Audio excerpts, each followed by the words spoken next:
부족함을 느끼는 자에게 주시는 하나님의 은혜라는 제목으로 오늘 말씀을 통해서 같이 은혜 나누기 원합니다.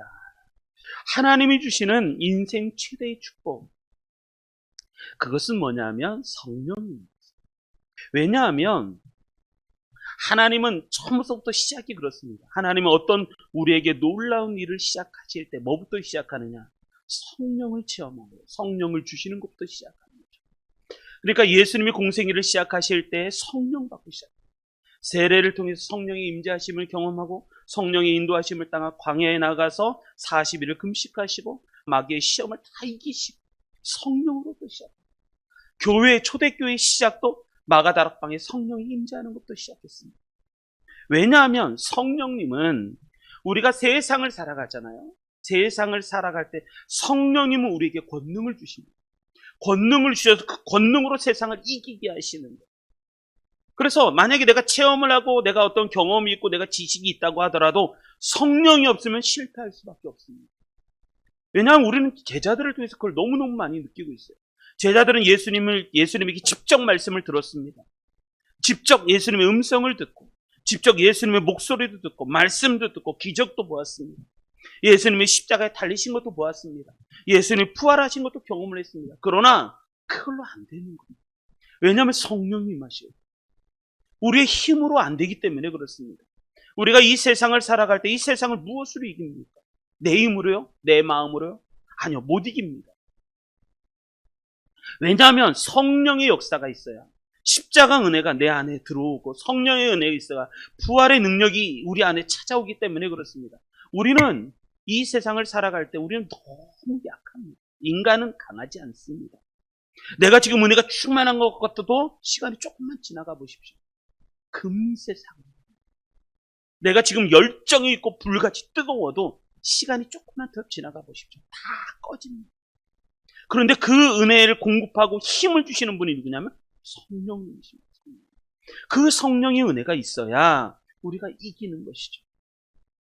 오늘의 주제는 그것입니다. 오늘의 주제는 성령님은 누구에게 오시는가? 성령님은 누구에게 찾아오시는가라는 겁니다. 제가 5월의 위기에 대해서 얘기했습니다. 5월의 위기. 예수님의 십자가를 경험도 하고 부활도 경험을 했습니다. 예수님의 승천도 경험했습니다. 할렐루야. 다시 질문. 예수님이 승천하신 장소는 감람산. 그때 몇 명이 그 예수님의 승천을 목격했다고요? 500명. 그런데 마가다락방에서 예수님이 약속을 붙들고 기도한 사람은 총 몇 명? 그럼 380명은 어떻게 합니까? 위기가 찾아. 5월의 위기는 딱 그 시점에 있습니다. 딱 5월의. 주님의 십자가도 경험하고 주님의 부활도 경험했습니다. 주님의 승천도 경험했습니다. 그러나 믿음은 그렇지 않아요. 믿음은 금방 있는 것 같은데 확 불타오르는 것 같아 금방 식어져요. 우리가 이 세상을 나아가서 살아갈 때 하나님께서는 성령의 은혜를 통해서 계속해서 그 믿음의 은혜를 공급해 주시는데 그 은혜가 공급하지 않는데 어떻게 이겨냅니까? 밥을 안 먹었는데 어떻게 힘이 납니까? 먹어야 힘이 나고 자동차도 주유를 해야 달리는데 어느 순간인가 주유를 안 하잖아요. 처음엔 잘 달리는 것 같죠? 근데 주유 기름이 점점 떨어져 갑니다. 내가 원하지 않는 시간에 내가 원하지 않는 장소에 딱 차가 멈춥니다. 그럼 그 차가 쓸데없습니다. 왜? 기름이 없으니 달릴 수가 있어야죠. 왜 그 안에 기름을 공급받지 않는데 힘을 낼 수가 있나요? 없습니다.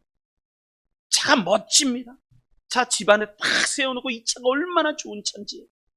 근데 그 안에 기름이 없어요. 그게 무슨 힘이 있습니까? 모양은 남지만 형식은 남지만 그 안에 능력이 남습니다. 그 능력을 하나님의 성령을 통해 공급해 주신다는 거죠.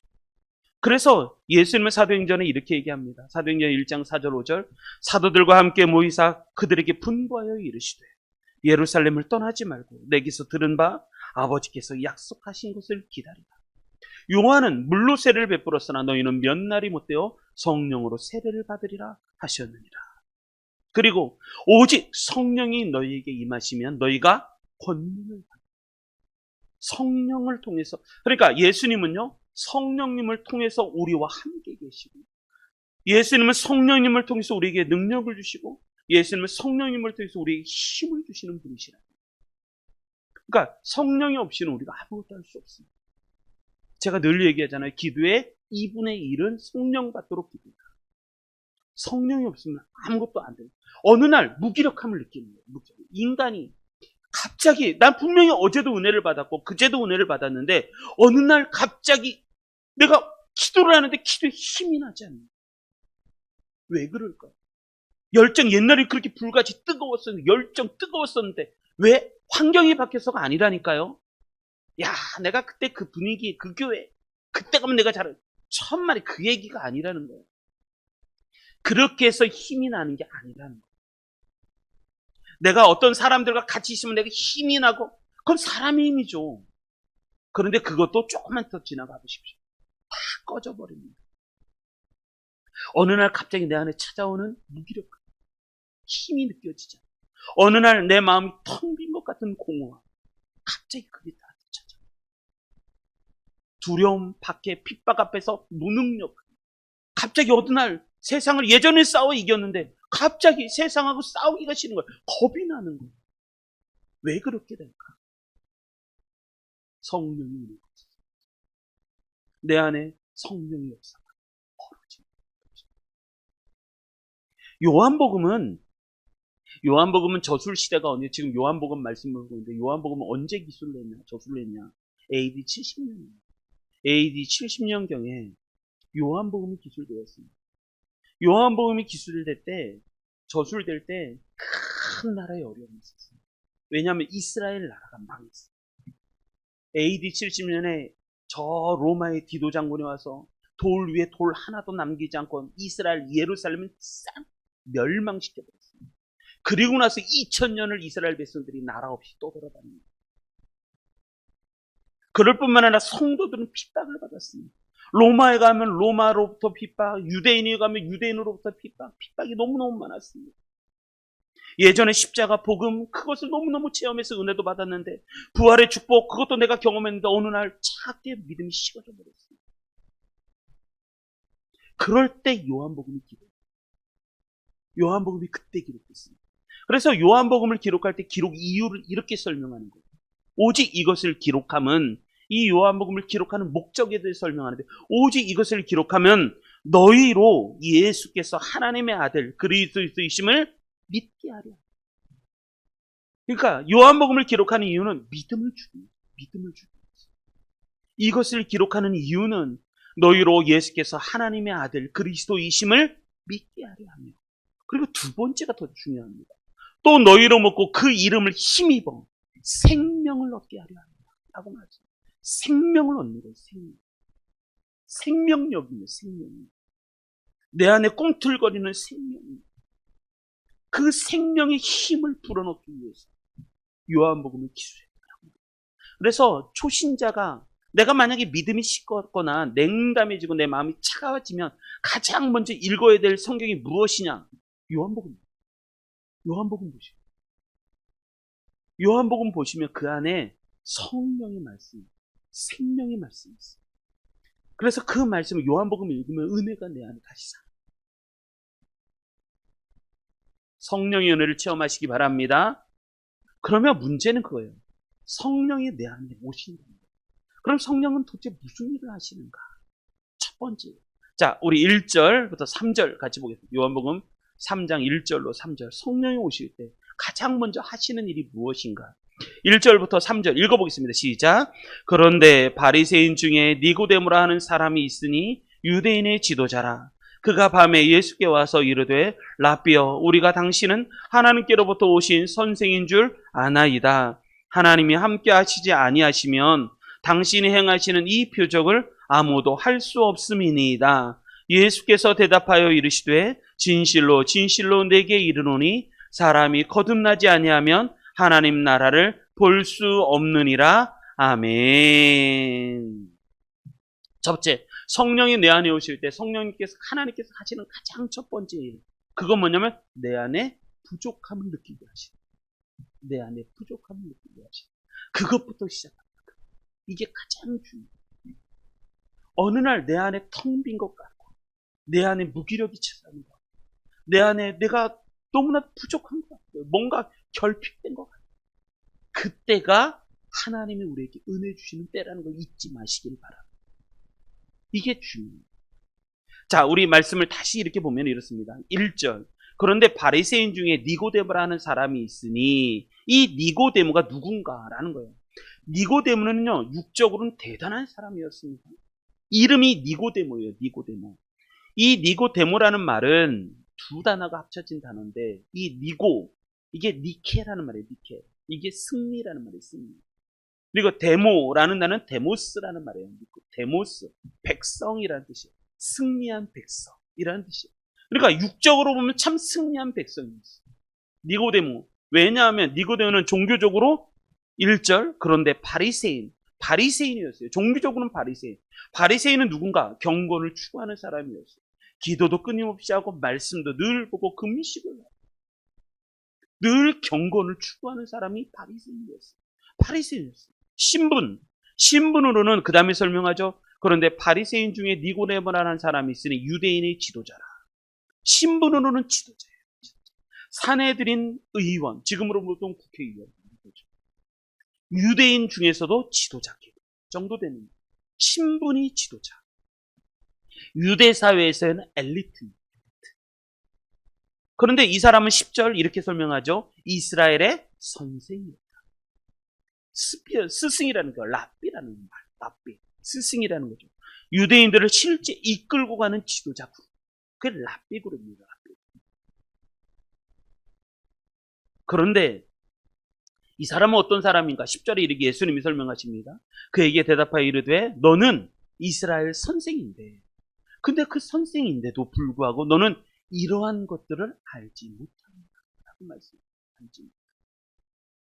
이 니고데모는 육적으로 대단한 사람이었습니다. 그런데 이 니고데모는 실질적으로 성경도 보고 금식도 하고 그리고 또 하나님을 말씀을 가르치는 선생이기도 하지만, 그런데 이 사람은 영적으로 무지한 사람. 예수님이 이러한 것을 너는 알지 못하는 거야. 무지한. 하나님에 관해서는 실제적으로 말씀을 읽을 줄 아는데 하나님에 대해서는 진짜 모른다는 거예요. 너는 그것도 모르는 거예요. 그것을 설명하는 게 2절입니다. 2절. 그가 밤에 예수께 왔습니다. 왜냐하면 니고데모는 지금 부족합니다. 내가 육신으로는 대단했습니다. 환경적으로 대단했습니다. 이름도 승리한 백성, 실제적으로 육체적으로 보면 승리한 백성이었죠. 왜냐하면 바리새인이고 지도자고 사내들은 공회원이고 그리고 또 엘리트고 이스라엘 선생 랍비이기도 한데, 그런데 그 사람에게는 마음이 더 힘들 것 같고 뭔가 잘못했다는 것을 깨닫기 시작했어요. 그래서 예수님을 밤중에 찾아. 니고데모에게는 영적인 목마름이 있었어요. 영적인 목마름이 있었다는 걸 뭘로 아느냐? 2절을 보면 알고 2절에 보면 가장 중요한 말씀이 뭘까요? 니고데모는 도대체 뭐가 궁금해서 예수님을 찾아왔어요? 2절에 보면 그게 나와있어요. 니고데모는 뭐가 궁금해서 예수님을 찾아왔어요? 왜? 니고데모는 자기 지식도 있는데 근데 모르겠다는 거예요. 분명히 난 성령도 알아요. 그런데 모르겠는 거예요. 뭘 몰라서 찾아왔을까? 자, 2절 다시 잘 보십시오. 2절. 뭐를 몰라서 찾아왔습니다. 두 번이나 나옵니다. 니고데모가 반복해서 말하는 게 있어요. 뭘까요? 2절. 우리 다시 한번 읽어보겠습니다. 2절 읽습니다. 시작. 그가 밤에 예수께 와서 이르되 랍비여, 우리가 당신은 하나님께로부터 오신 선생인 줄 아나이다. 하나님이 함께 하시지 아니하시면 당신이 행하시는 이 표적을 아무도 할 수 없음이니이다. 아멘. 2절 도대체 뭐가 궁금해서 찾아왔습니까? 그것은 뭐냐면 여기서 우리가 주목해 봐야 할 단어는 하나님께로부터라는 거예요. 니고데모는 그게 궁금해요. 나는 분명히 성경도 알고 그리고 기도도 하는데 뭐가 안 느껴지냐면 하나님께로부터 내게 은혜가 온다는 걸 체험하지 못해요. 그래서 예수님을 보니까 그렇지 않아요. 그래서 니고데모가 밤중에 예수님께 찾아와서 하는 얘기가 뭐냐면 우리는 당신이 누구로부터? 하나님께로부터 안다는 거예요. 하나님께로부터 오신 선생인 줄 내가 압니다. 왜냐하면 그 다음에 설명합니다. 왜냐하면 하나님이 함께 하시지 않으시니 하나님께서 함께하지 아니하십니다. 당신 행하는 이 표적을 아무도 행할 수 없어요. 당신은 하나님이 함께 하신다는 사람이죠. 할렐루야. 세상 사람들이 나보고 그렇게 얘기합니까? 당신을 보면 신비하다. 당신을 보면 하나님이 함께 하신다는 걸 내가 알 수 있습니다. 세상 사람들이 나를 보고 그런 말을 하냐는 거예요. 나를 보면서 하는 얘기가 당신을 보니까 하나님이 함께 하시는 걸 내가 알겠습니다. 엄마를 보니까, 아빠를 보니까, 딸을 보니까, 친구를 보니까 하나님이 당신과 함께, 요셉이 들었고 다니엘이 들었던 그 하나님의 영이 당신과 함께 한다는 것을 내가 알겠다. 바로가 얘기한 거고 느부갓네살 왕이 얘기한 거죠. 근데 사람들이 볼 때 나한테 그렇게 얘기를 하냐는 거예요. 니고데모는 여기에 목말라 있어요. 분명히 성경도 읽었고 기도도 하고 내가 경건을 추구하는 바리새인인데 하나님이 나와 함께 하신다는 것을 체험하십니다. 이게 문제예요. 그래서 니고데모가 밤중에 예수님을 찾아. 어떻게 하면 하나님이 나와 함께 하실까? 이게 바리새인의 이 니고데모의 숙제였어요. 진짜 니고데모가 진짜 하고 싶은 질문. 하나님이 당신은 하나님께부터 오고 뿐만 아니라 하나님께서 당신과 함께 하시고 그래서 하나님의 능력이 부어주셔서 그리고 표적과 기적을 행하시는데 나는 왜 성경을 보는데도 왜 기도를 하는데도 경건을 추구하는데도 하나님이 왜 나와 함께 하시지 않아요? 이거 물어보고 싶었어요. 나는 그렇습니다. 나는 하나님이 나와 함께 하신다. 내가 체험하고 있습니다. 지식으로만 경험으로만 함께 하시지. 말은 그렇게. 근데 진짜 내 영혼이 그걸 느끼고 있는 거예요. 분명히 십자가의 은혜도 받았고 부활의 체험도 했고 승천하는 모습도 보았습니다. 그런데 하나님이 나와 지금 함께 하신다는 것을 내가 경험하고 있는가?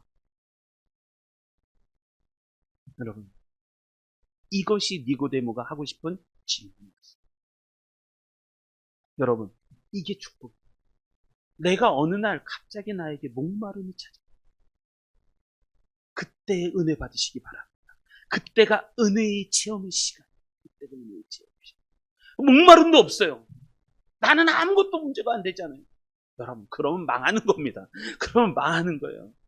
내가 어느 날 갑자기 목마름이 찾아요. 그래서 저는 이 말씀이 참 좋습니다. 아모스서에 보면 참 이 말씀이 은혜가 돼요. 주 여호와의 말씀입니다. 보라, 날이 이를지라. 내가 기근을 땅에 보내리니 양식이 없어 주림이 아니며 물이 없어 가람이 아니오 여호와의 말씀을 듣지 못한 기간이다.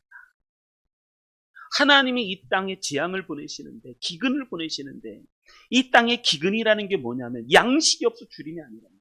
먹을 것이 없어서 배고픈 게 아니라는 거예요. 물이 없어 가람이 아니오 내가 먹을 물이 없어서 목마르지 않은 그런 문제가 아니에요. 여호와의 말씀을 듣지 못한 기갈이 내 안에 찾아. 사람이 이 바다에서 저 바다까지 북쪽에서부터 동쪽까지 비틀거리며 여호와의 말씀을 구하려 돌아다녀도 얻지 못하는 일이 벌어집니다.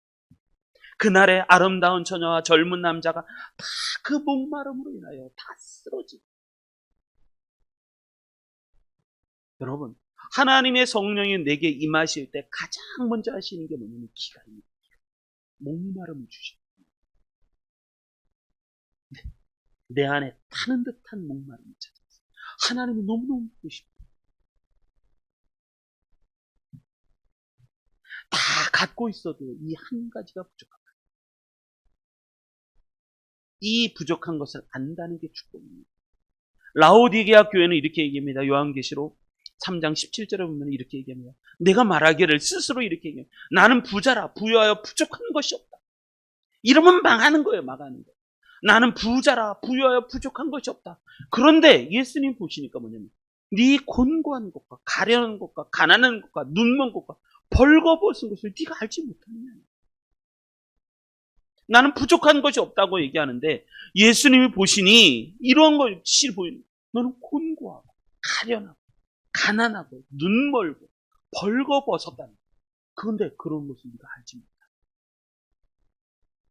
여러분, 하나님의 은혜가 우리 가운데 임하면 가장 먼저 내 안을 보시는 은혜를 주세요.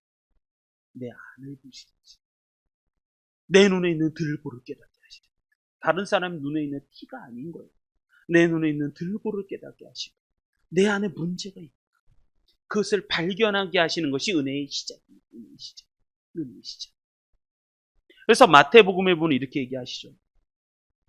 세리마 때 세상 사람들이 손가락질하면서 죄인이라고 불렀던 세리마태를 예수님이 부르십니다. 예수님께서 들으시고 이르시되 이렇게 얘기하시는 건강한 자에게는 의사가 있어요. 병든 자라에게야 쓸데있느니라.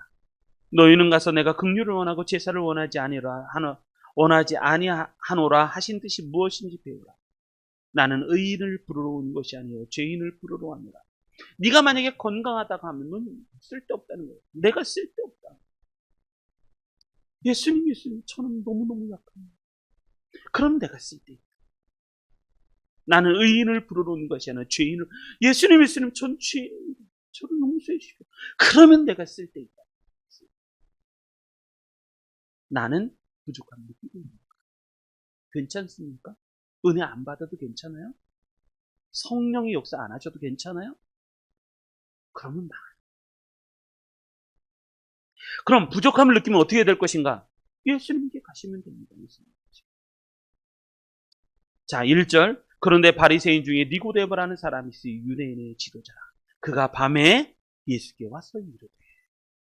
여러분, 내가 부족함을 느끼면 가장 먼저 예수님에게 달려가시기 바랍니다. 예수님을 찾아가십시오. 제가 이제 유럽에 갔다 왔잖아요. 수요일날 왔습니다. 수요일날 왔는데 어느 날 갑자기 내게 부족함이 찾아오고 문제가 생기면요. 하나님의 알람, 우리 알람을 울리잖아요. 하나님의 사이렌 소리를 들으십시오. 그래서 갑자기 내 안에 갑자기 부족함을 느끼거나 문제가 생기면 빨리 예수님에게 찾아가서 예수님을 만나십시오. 그리고 그분의 음성을 들으십시오. 그분을 만나서 그분의 음성을 듣고 그분의 말씀을 들어야지. 그래야 길을 찾습니다. 여러분, 내가 다 안다고 생각하는 거 그게 교만이에요. 나는 이렇게 하면 될 것 같고 저렇게 하면 될 것 같다. 아니요, 우리는 내일을 모르는 사람입니다. 하나님은 우리가 잊지 말아야 돼요. 하나님은 하나님의 은혜를 주실 때 가장 먼저 주시는 은혜가 그게 나에게 부족함이 있다는 것을 깨닫는 거예요. 그것부터 시작해요. 그런 은혜를 받으시기 바랍니다. 그리고 나서 쭉 나오는 말씀은 다 무엇이냐? 그랬을 때에 하나님이 주시는 축복에 대한 말씀이 그 다음에 쭉 말씀입니다. 세 가지 축복을 주시는 거예요. 성령이 우리 가운데 임하시면 그 다음에 주시는 축복이 세 가지가 쫙 있다라고 설명하는 거죠. 그 설명이 어떻게 되는가? 자, 우리 3절 읽어보겠습니다. 3절 시작. 예수께서 대답하여 이르시되 진실로 진실로 내게 이르노니 사람이 거듭나지 아니하면 하나님 나라를 볼 수 없느니라. 아멘. 첫 번째 축복은 뭐예요? 거듭나게 하신다. 거듭나게 하신다. 거듭나게 하신다라는 것은 뭐냐면 하나님의 생명이 내 안에 본어게는 다시 태어난다는 거죠. 사람은 육신으로 한번 태어났으면 영으로 다시 태어나야 되는 거예요. 영으로 태어나야 되는 거예요. 그러니까 하나님의 생명이 내 안에 오는 거예요. 내 안에. 성령이 오신다, 거듭난다라는 말은 하나님의 영, 하나님의 생명이 내 안에 오신다는 거예요. 내 안에 오신다. 이건 내가 지식으로 안다 이런 문제가 아닌 거예요. 하나님의 생명이 내 안에 와야 돼요. 그거를 뭐냐면 겟네데 아노덴이라고 말해요. 겟네데 아노덴. 겟네데라는 말이 나다, 태어나다고, 아노덴이라는 말이 다시라는 말이에요. 이 거듭남, 중생이라는 말이 겟네데 아노덴이라는 말인데 본어게인이죠, 본어게인. 근데 이게 태어나는데 다시 태어나는 거예요, 다시. 근데 이 다시라는 아노덴이라는 단어가 중요하다는 거예요. 다시 태어나는데 어디로부터? 하늘로부터. 하늘로부터 다시 위로부터. 하늘로부터, 하나님으로부터 다시 태어나는 거예요. 그러니까 성령이 우리 가운데 오시면 우리 안에 뭐가 있냐면 거듭남, 다시 태어나는 은혜가 있어요. 이게 첫 번째입니다. 첫 번째. 그러니까 성령이 오시면 첫 번째 축복이 내 안에 변화가 있어요. 새 생명입니다. 그런데 그 다음에 5절 그것을 다시 설명합니다. 예수님이. 예수께서 대답하시되 진실로 진실로 내게 이르노니 사람이 거듭나는 거 어떻게 거듭나는가? 물과 성령으로 나지 아니야. 물과 성령으로 다시 나지 않은 하나님의 나라에 들어갈 수가 없다. 거듭나는 것은 어떻게 거듭나야 될까요? 물과 성령으로 다시 태어나는 걸 말합니다. 물은 세례입니다. 세례. 그러니까 내 안에 회개죠. 회개. 내가 죽고 예수 그리스도로 다시 부활. 이게 있어요. 그리고 성령은 내 안에 성령이 여러분, 성령은 언제 찾아오시는가? 내가 죽고 다시 태어날 때 성령이 오시는 거예요. 그걸 회개예요. 회개. 물은 회개를 말합니다. 회개할 때 성령이 이렇게 찾아오시는 거예요. 우리는 매일 회개하셔야 됩니다. 할렐루야. 세수는 할 줄 알고 이빨은 닦을 줄 아는데 회개할 줄 모릅니다. 매일 저녁마다 나를 돌아보시고 혹시나 내가 모르는 죄를 지었을까? 하나님께 회개하시고 그래야 하늘과 땅 하나님의 성령이 우리 안에 찾아오시는 거죠. 이게 첫 번째 축복이나 축복. 육으로 난 것은 육이요 영으로 난 것은 영이요. 내가 내게 거듭나게 했다는 말을 놀랍게 여기시라. 이 은혜를 경험하고 두 번째 축복. 다시 3절 5절에 보면 이렇게 말합니다. 3절 5절 우리 같이 한번 읽어볼까요? 시작. 예수께서 대답하여 이르시되 진실로 진실로 내게 이르노니 사람이 거듭나지 아니하면 하나님의 나라를 볼 수 없느니라. 예수께서 대답하시되 진실로 진실로 내게 이르노니 사람이 물과 성령으로 나지 아니하면 하나님 나라에 들어갈 수 없느니라. 아멘. 두 번째 축복. 성령이 오시면 두 번째 축복. 새로운 세계의 눈이 떠져요. 성령이 우리에게 오시면 거듭나게 되고, 그 다음에 하나님의 나라를 볼 수 있다. 하나님의 나라를 볼 수 있다. 그리고 그 다음에 설명합니다. 그 다음에 하나님의 나라에 들어갈 수가 있습니다. 이렇게 설명하시는 거죠. 제가 종교개혁지 순례를 가면서 저에겐 두 가지 목표가 있었습니다. 첫 번째, 우리가 사순절 때 제가 첫 번째 말씀에 그런 얘기를 했습니다. 안페이통, 루터의 안페이통에 대해서 고통에 대한 얘기였습니다. 루터의 신학은 십자가 신학입니다. 십자가 신학. 종교개혁을 일으키는데 그 종교개혁을 일으키는 아주 근본적인 자기 안에서의 변화와 체험이 있었습니다. 그게 뭐냐면 십자가 체험. 근데 그 십자가 체험을 어디서 했는가? 그것을 종탑의 체험이라고 해요. 종탑의 체험. 저는 거기를 가보고 싶었어요. 루터가 체험해서 천년의 역사를 확 뒤로 돌리고 천년의 역사의 물꼬를 확 틀어버린 종탑의 체험이 있어요. 거기서 십자가 체험을 발견하거든요. 그래서 복음을 체험하고 의신득의 믿음으로 말미암아 의로워진다라는 큰 진리의 말씀을 깨닫고 종교개혁을 일으켰습니다. 저는 그 종탑의 체험, 거기 종탑을 보고 싶었어요. 그런데 책을 보니까, 전기집을 보니까 어거스틴 수도원에 종탑이 있어서 거기서 책을 보다가 종탑을 체험을 했다는 거예요. 그래서 어거스틴 수도원을 직접 가봤습니다. 가봤는데 쭉 가이드한테 설명을 들었습니다. 미국 어떤 가이드였었는데 설명을 쭉 하는 거예요. 근데 종탑에 대해서 설명 안 해요. 그래서 남아서 따로 물어봤습니다. 종탑이 여기 있느냐? 루터가 종탑에 체험을 했는데 그 종탑이 어디 있느냐? 왜 그건 설명해 주지 않느냐? 근데 가이드가 뭐래요? 난 모르겠다. 어거스틴 수도회 안에 있는, 난 모르겠다. 그러면 그 종탑이 어디 있을까? 비텐베르크의 대학에 있을까? 어거스틴 수도에 있다가 비텐베르크 가서 거기 대학에서 강의를 했으니까 그때 시편 강의를 했고 로마서 갈라디아서 강의를 거기 시작했고 그러면서 종교유교를 이렇게 했고 비텐베르크 성당에 95개 반박문을 써붙이면서 종교유교 시작됐으니까요. 그럼 비텐베르크 대학에 종탑이 있을까? 직접 가봤어요. 비텐베르크 대학. 종탑이 없는 거예요. 그럼 어디 있을까? 그럼 비텐베르크 성당에 있을까? 95개 반박문을 써놓은 그 성당에 있을까? 가봤어요. 없는 거예요. 어디에 있나? 가이드한테 물어봤어요. 그 종탑이 어디 있는지 모르겠다는 거예요. 그러면서 슬쩍 흘린 말이 뭐냐면 루터하우스라고 하는 루터가 살았던 집이 있어요. 아내와 결혼하고 살았던 집. 저 못 봤는데요? 저 뒤에 돌아가면 있다. 거기까지 갔는데도 몰랐어요. 여러분, 하나님의 은혜는 성령의 눈을 밝혀주셔야 깨닫게 되어 있습니다. 이게 은혜예요. 그러고 나서 다 보고 성당까지 보고 사진 다 찍고 그러고 나서 돌아오는 길에 루터하우스가 타 있어요.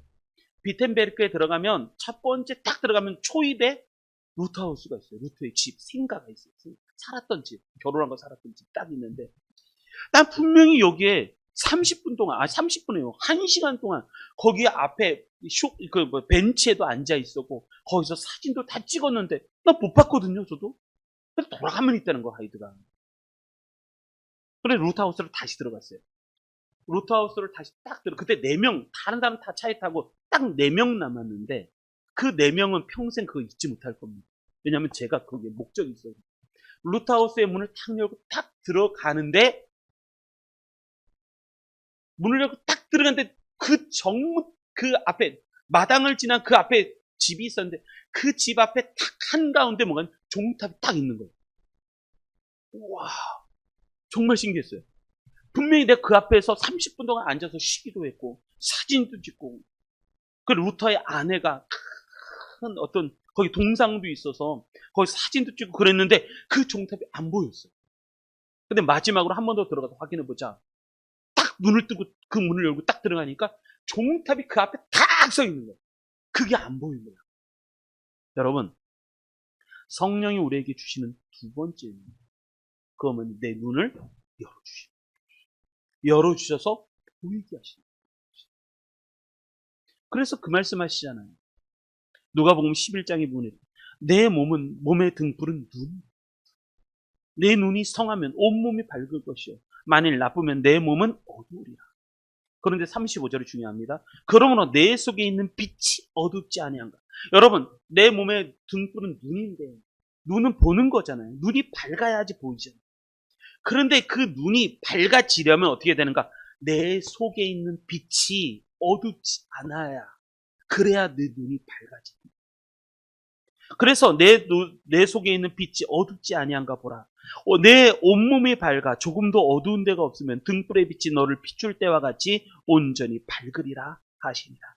그러니까 이 얘기는 무슨 얘기냐면, 예수님의 이 말씀은 내 속에 있는 빛이 밝아야 눈이 밝아지고, 눈이 밝아져야 내 온몸이 밝아지고, 그래야 모든 것을 분별하여 깨달을 수 있다는 거예요.